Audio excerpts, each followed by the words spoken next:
Breakfast table 5. Is this going to go on much longer? I don't know what you're talking about, Marlon. I think Marlon's referring to the atmosphere in here. You could cut it with a knife. Come on, those breakfasts are getting cold. Table 5, Betty. Cute. So, it's okay you Graham stopping at cafes, is it? It's cool then, is it? What do you think, Marlon? Eh? I mean, I've only just started going out with Kathy, and all of a sudden it's Graham this and Graham that. Now I feel sorry for him, yeah, who wouldn't? Tell you what, it's just getting to me right now. Oh, Betty, I don't know what's going on inside Biff's head. Graham's just lost Rachel, I've just lost Rachel. How can Biff possibly be jealous of our friendship?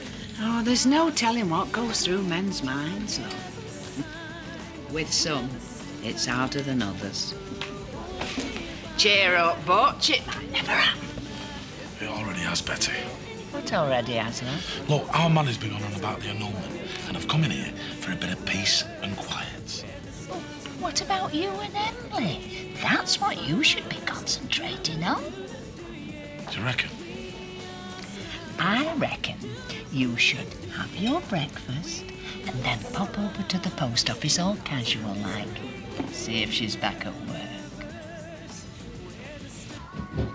Right, Sean, I want you to sign these. I can't. I'm late. I don't care. I want your signature on the bottom of these forms now. I'm not trying to get a confession out of someone now, you know. Very funny. If you'd shown up at the solicitors like we'd agreed, I wouldn't be hassling you now. I'll be late for the board meeting. I'll look at them later. No, Sean, I know you. In your books, later means never. Look, if you sign these, we can move in next week. I told you, I'm late. Sean? Sean, come back here! I'm sorry, Mrs. Windsor. It's really important that I get on that 5:10 bus. All I meant was that if I have to work late in the future... Hang on a minute, Emily. The reason you missed that bus last week is because you spent half the day chin-wagging to your boyfriend, Butch Dingle. Butch Dingle is not my boyfriend. I don't have a boyfriend.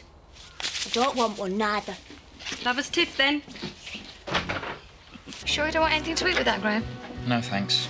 Don't seem to have much of an appetite at the moment. Gotta keep your strength up. Tell you what, why don't I make you a really nice meal tonight? No, I'm all right, really. No, we'll take it no for an answer. Right, now's your chance. Go and speak to Kathy, reclaim some territory. She's sat Just right next. go on. Go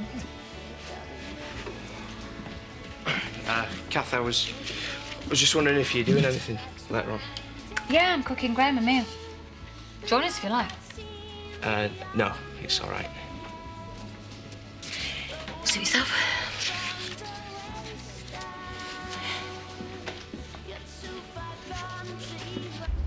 Oh, about time. You were supposed to be here 15 minutes ago. Yeah, well, I'm here now, so let's get started. Good idea. We've still got to vote on staff and management pay cuts. Oh, not again. This is going nowhere, Laura. Just listen to what Laura's got to say, Chris. I've double-checked the figures. Even with Zoe's investment, if we continue to trade in the same way, we'll end up in the same trouble in a year. We've got to tighten our belt. Our belts? Well, that's a laugh. You still have a comfortable salary from your law firm, and Zoe still has her practice. Hang on a minute. It's me who'll actually feel the pinch. It's only fair that the directors are seen to make the same sacrifices as the staff. Only in a democracy. Which this certainly isn't. Well, at last we agree. Look, are we going to vote on this or not? Oh, I think I can predict the outcome, as Sean and I will be voting together. Let's just get on with it, shall we? I'd like to look at Laura's figures one more time, just to be sure. Will this be your only purchase, sir? Emily, it's me, Butch. What are you talking so strange for? So, nothing else, sir. That'll be 25 please. Look, I was wondering if you fancy meeting up again at lunchtime. You know, like last time. We could sit over on bench. I'll go over to Caffe's Diner and get us some sandwiches. What do you fancy? Mrs. Windsor, could you come here, please? What is going on? I've got to... What? Go. What have you been saying to the poor girl? Nothing, Viv, honest. Oh, likely story. Do you want them mints or not? For goodness sake, we've already decided. You have? Maybe I'm still thinking it through. Laura? It's very simple. We can't cut our admin costs, we can't cut our on-the-road costs, but we have to cut something. Pay is the only thing left. And if we want to solve this cash flow problem, we have to cut directors' salaries as well as the drivers. Are you sure? Sean, believe me, we've looked at everything. This is the only way. I'm telling you, Terry, it's going to be brilliant. I'm not coming dressed as Steed, and that's final. But if you don't go as John Steed, how can I be Emma Peel? I think you look rather sexy in a bowler hat, actually.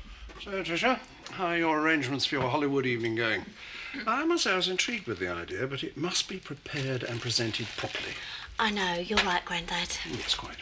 Like a bit of glamour then, do you, Alan? Yes, yes, indeed. Marilyn Monroe was always my favourite. You know, boop, boop, be-doo. Marilyn Monroe, eh? You know, these events take a lot of organising, Tricia. You sure you don't want me and my Gavin to help you out? Oh, no, that's a very generous offer, Bernice. No, thanks all the same, Bernice. But I've got all the help I need. Isn't that right, Terry? You and Gavin can have the night off. In fact, you could use your time thinking of a nice costume for yourself, Bernice. Do you know, I haven't given it a thought. I know. You could go as Cruella de Vil. We've heard the arguments. We've been through the figures. Does anyone have any other No, I don't have all day for this nonsense. Let's just vote. Fine. All those in favour of the motion? There. I don't think the vote's being carried. I'm sorry, Chris. I believe it has. So, the vote to cut staff and management wages is carried by 3 to 1. You idiot. Do you realise what you've just done? I'm sorry, mate. When we went through the figures again, it made sense. Anyway, I don't know why you're looking so miffed. I've got to tell Angie I've just voted myself a pay cut. You've done the right thing, Sean. Oh, the right thing for you mean? For the company, Chris. I'll inform the drivers they can expect to see this wage cut in the next pay packet. Better get off on my rounds. I'll see you at lunch, Laura. OK.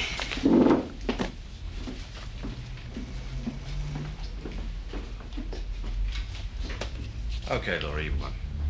Truce? I'm not the one who war, Chris. Well, we used to be friends. Well, we used to be. Yes, I know what we used to be, Chris. And what's with the charm offensive? Are you getting bored with just plain offensive? Next thing you'll be asking me out for a candlelit supper. Well, as a matter of fact, I was wondering. Forget it, Chris. I realise that, like most men, you're only after one thing. Well, friendship and company, that's two things. You got me all wrong, Laura. Chris, where I come from, there's a saying. I didn't come up the Clyde on a bike. Well, it's just terrific, innit? You join this company, next thing our wages get cut. Frankie, Actually, if it wasn't for Zoe's investment, you'd all be out of a job. I didn't realise things were that bad. Oh, so now we're supposed to be grateful. Well, I'm not. She's a bit of a handful. No, she's just upset. And you told me that Frankie played no part in your decision to invest in Tate Haulage. That's right, she doesn't. Zoe, in my experience, you should never mix business with pleasure. Shower you with kisses, my love. See everything, baby, fits into place. To think it over, yes. I'll give you your space. When the time is right, come on around and go nowhere. Granny, you shouldn't be doing that. You should have asked me. As you wish, pleasure. Do you know what, man? He still ain't forgiven me. Well, do something about it then and sort it out. Wow. Well, I don't know. Butter him up or something. There was something he said earlier. He actually had the nerve to come on to you. Complete with dinner invitation, no less. I think he needs to be told the difference between the boardroom and the bedroom. You know, I'm tempted to go on this date with Chris, just to see how sugary sweet he can be. You wouldn't. You would. Virgin olive oil. I'm sorry. We're out of that at the moment. I can do you sunflower oil or lard. Forget it, it's okay. I've got to go into Houghton anyway. Oh, well, suit yourself. This looks like a very nice spread you're planning. Special occasion? Young lady involved? Something like that. Don't worry, Graham, I'm not one of those killjoys. Life goes on, that's what I say. And you acting like a hermit isn't going to bring Rachel back, is it? I really better get off if I'm going to catch the shops in Houghton. Well, I hope you find those sun-dried tomatoes.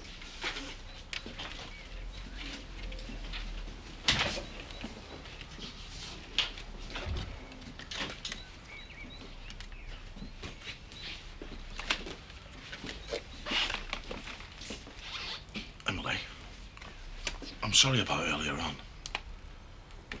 I know it's your first day back and that. What do you want? Well, I was thinking that as soon as we didn't meet up at lunchtime, that perhaps we could meet later. Don't you ever give up. Hey, understand?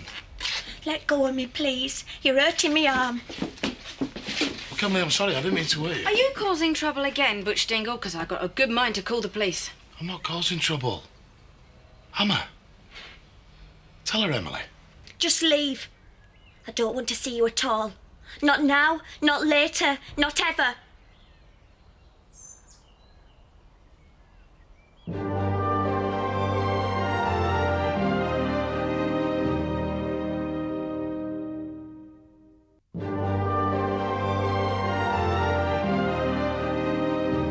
Now, tell me again, Butch. Exactly what she said, only slower this time. Emily said that she never wants to see me again. And then she got upset, and so did I. I had to get out of the shop, Betty. There's something not right here. Oh, don't you worry, Butch. You've done naught wrong. I just need to get to the bottom of this. What are you going to do, Betty? I don't want any more trouble. Now, just you leave it to me, love. I just need to pay young Emily a visit.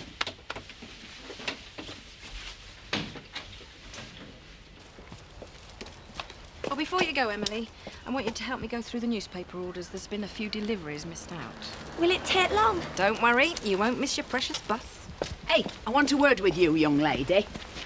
About what? Well, about you. Upsetting Butch Dingle, that's what. I don't want to talk about it. Well, I do. Butch is very taken with you, and I'll tell you something now. You could do a lot worse for yourself. Listen, I've told Butch, and I'm telling you. Just leave me alone.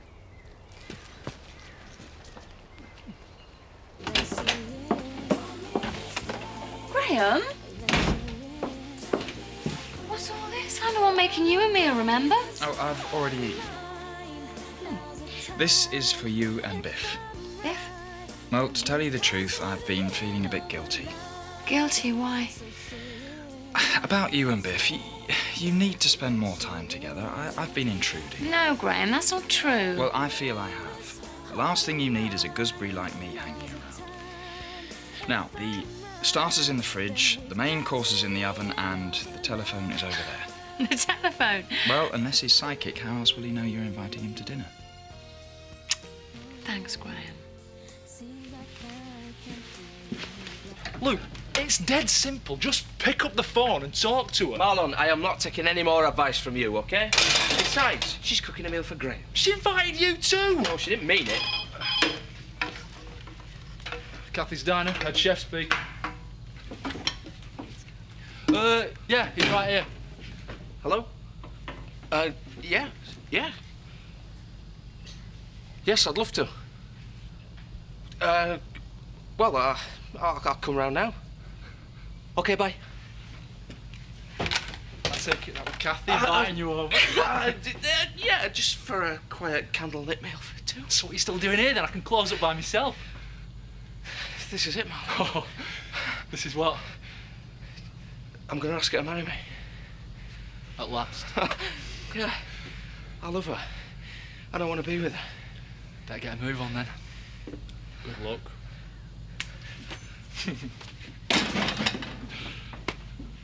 To what do I owe the pleasure? I was under the impression you wanted to take me to dinner. And I was under the impression that you'd turn me down flat. Ah, it's a woman's prerogative to change her mind. And you've changed yours? I have. So now you want me to take you out again? Yeah, I do. Well, I'll have to check my diary, get back to you. Fine. But don't take too long. Might change my mind again.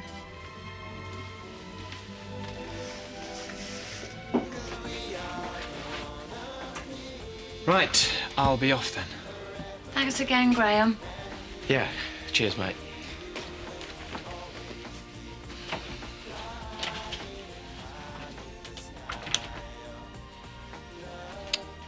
Right then. Here we are. Kathy, look, I'm sorry I've been selfish. No, Biff. I'm sorry. I'm the one who's been neglecting you. So sorry.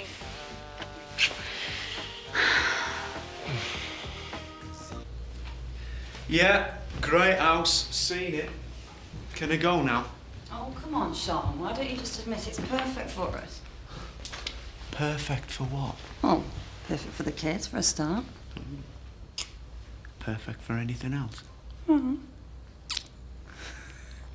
There you go. Enjoy your drink. You seem very happy this evening, Tricia. Any particular reason? As a matter of fact, there is. I've arranged a little surprise for you, but you'll have to wait till my Hollywood night to find out what it is. Surprise? Oh, I'm intrigued, but you didn't have to. Oh, but I did. I know I've been a bit of a disappointment to you recently. I just wanted to make it up to you. I really do love you, Grandad. Yeah, I love you too, very much. Let's just put down your recent behaviour to youthful high spirit. So what's this little something you're arranging for Alan, then? Oh, it's a surprise, isn't it, Trish? Yeah, he's going to be thrilled to bits. For a starter, I prepared asparagus in a classic vinaigrette. Well, seasonal vegetables. Can't go wrong. Followed by lamb in red wine. Still, arty fare for affairs of the art. I got to say, Graham, it's dead good of you to arrange this with Biff and Kathy. That's the least I could do. Don't know I'm going to cope. We've got so much to do. Well, the summer fair's the focal point of the village calendar, Paddy. People will expect the usual high standards. Oh, can I get you? I'll have an extra pair of hands and another 2 days in the week, please. The summer fair is upon us again. I take it, Paddy, you're finding the weight of responsibility heavy on your shoulders. Although my doctors have told me to take it easy while I'm recuperating, I would be perfectly willing to... I'd like to help. It's very kind of you, Graham. Do you really feel that under the circumstances? Under the circumstances, this is exactly what I need. I have far too much time on my hands. I'm warning you, Graham, grown men have been known to buckle under the pressure. It is very demanding. We'd love to have you on the committee. Actually, you can be the chairman. But, I mean, we'd have to put it to the vote, but I can't think of anybody that'd stand against you. Great. When do I start? Well, you can start right now. I think we could have been happy here. Could have been. Sean, I don't know what you're talking about. We're going to be very happy here. Oh, no, we're not. Because we are not going to be living here. What do you mean? Thing is, Angie, you shouldn't have gone ahead with this without my permission. Permission? I think you need a wake-up call, Sean Reynolds. I don't... Sean, where are you going? Come back here! This feels so right, doesn't it? Feels great. I wish it could always be like this. It's funny how things turn out, isn't it? Yeah. You're quiet. Penny for them. Oh, it's just this and that. I could get used to this.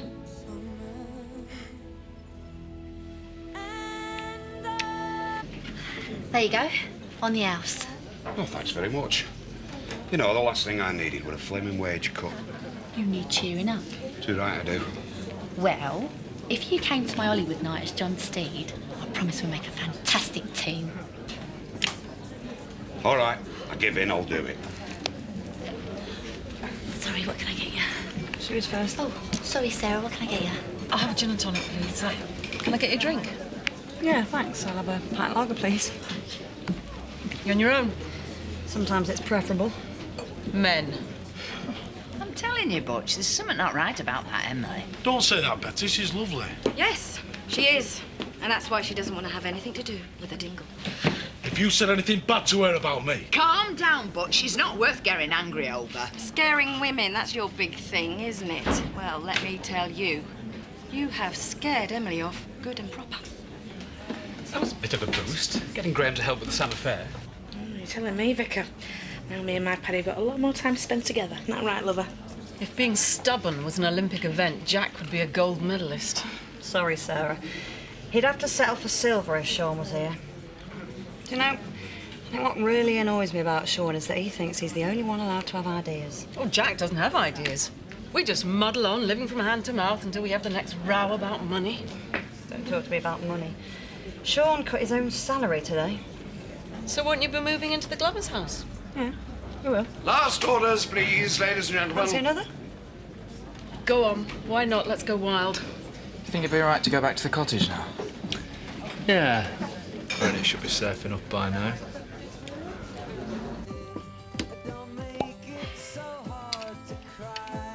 Go on, ask her. Just ask her.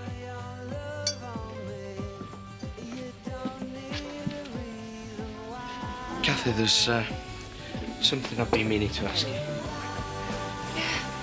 Come on, then. Ask away. I was just wondering. Not interrupting anything, I hope. No, not at all. No, not a thing, mate. Go on, Biff, what are you going to ask me? Listen, it's nothing. It'll keep. I better go.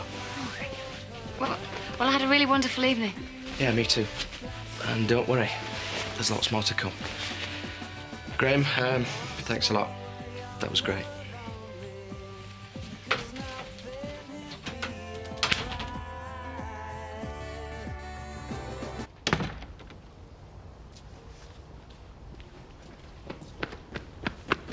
Well, did you or didn't you? No, I didn't. I knew it. How? Because you're not stopping over and you look miserable. Look, I was just about to ask her and then Graham walked in. Sorry, mate, that was my fault. I thought you'd had enough time. Mind you, you'd had all night. Why didn't you ask her earlier? Look, I was working my way up to it, all right? It's not just something you blurt out.